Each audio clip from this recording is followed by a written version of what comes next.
വിജയ്ക്കെതിരെ സംഗീത നിരവധി ആരോപണങ്ങൾ ഉന്നയിച്ചിട്ടുണ്ട്. വിവാഹമോചനത്തിനുള്ള കാരണവും അവർ ആ ഹർജിയിൽ വ്യക്തമായി പരാമർശിച്ചിട്ടുണ്ട്. ഇത് സംബന്ധിച്ച വിശദാംശങ്ങൾ ഇപ്രകാരമാണ്. വിവാഹ ജീവിതം തുടക്കത്തിൽ സുഗമമായി മുന്നോട്ട് പോയി. പക്ഷേ വിജയ്ക്ക് വിവാഹേതര ബന്ധമുണ്ടെന്ന് ഞാൻ കണ്ടെത്തി. വിജയ് ഒരു നടിയുമായി വിവാഹേതര ബന്ധത്തിലാണ്. 2021 ഞാൻ ഇത് കണ്ടെത്തി. വ്യാജബന്ധം കണ്ടെത്തിയതിനെ തുടർന്ന് ബന്ധം അവസാനിപ്പിക്കുമെന്ന് വിജയ് പറഞ്ഞു. പക്ഷേ അദ്ദേഹം പറഞ്ഞതുപോലെ പ്രവർത്തിച്ചില്ല. നടിയുമായി ബന്ധം തുടർന്നു. വിവാഹേതര ബന്ധത്തിൽ കുടുങ്ങിയതിനാൽ വിജയ് എൻ്റെ വീട്ടിലെ അവകാശങ്ങൾ തടഞ്ഞു. അദ്ദേഹം നിയന്ത്രണങ്ങൾ ഏർപ്പെടുത്തി.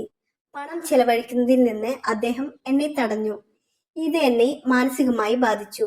ഇതെനിക്ക് വേദനയും മാനസിക വേദനയും നൽകി. ഇത് വിശ്വാസവഞ്ചനയ്ക്കും തുല്യമാണെന്ന് ഞാൻ കരുതി. ഞങ്ങളുടെ വിവാഹ ജീവിതത്തിൽ നിന്ന് അയാൾ എന്നെ ഉപേക്ഷിച്ച് നടിയുമായുള്ള ബന്ധം തുടരുന്നു. ഇത് എനിക്ക് മാനസിക ക്ലേശമുണ്ടാക്കി.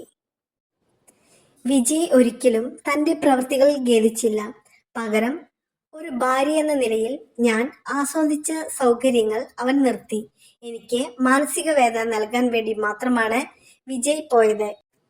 2021 മുതൽ വിജയ് എന്നെ വാക്കുകൾ കൊണ്ട് അധിക്ഷേപിച്ചു. അവൻ എന്നെ അവഗണിക്കാൻ തുടങ്ങി. കുട്ടികളുടെ പഠനത്തെയും ഭാവി ജീവിതത്തെയും ബാധിക്കാതിരിക്കാൻ ഞാൻ വിവാഹമോചനത്തിന് അപേക്ഷിക്കുന്നത് മാറ്റിവെച്ചു. ഭാര്യ ഭർതൃബന്ധത്തിൽ വിജയ് വിശ്വാസവഞ്ചന നടത്തി. ഇത് വലിയ ഉത്കണ്ഠയ്ക്കും മാനസിക ക്ലേശത്തിനും കാരണമായി. വിജയുമായി ബന്ധമുള്ള നടിയുടെ പേര് ഞാൻ പരാമർശിക്കുന്നില്ല. കാരണം അവരെ അപമാനിക്കാൻ ഞാൻ ആഗ്രഹിക്കുന്നില്ല. ആവശ്യമെങ്കിൽ ഞാൻ അവരെ രണ്ടാം പ്രതിയായി ചേർക്കും. ഞാൻ സൗഹാർദ്ദപരമായി വേർപിരിയാൻ ശ്രമിച്ചു. പക്ഷേ ഒരു പരിഹാരവും ഉണ്ടായില്ല. വിജയ് സമ്മതിക്കാത്തതിനാൽ വിവാഹമോചനത്തിനായി ഞാൻ കോടതിയെ സമീപിച്ചു. അങ്ങനെ വിജയുടെ ഭാര്യ സംഗീത തനിക്കെതിരെ നടന്ന അതിക്രമങ്ങൾ ചൂണ്ടിക്കാട്ടി. വിജയിൽ നിന്ന് വിവാഹമോചനത്തിനായി 12 പേജുള്ള ഹർജി ഫയൽ ചെയ്തു. ഇത് വിജയുടെ ആരാധകരെ ഞെട്ടിപ്പിച്ചിരിക്കുകയാണ്.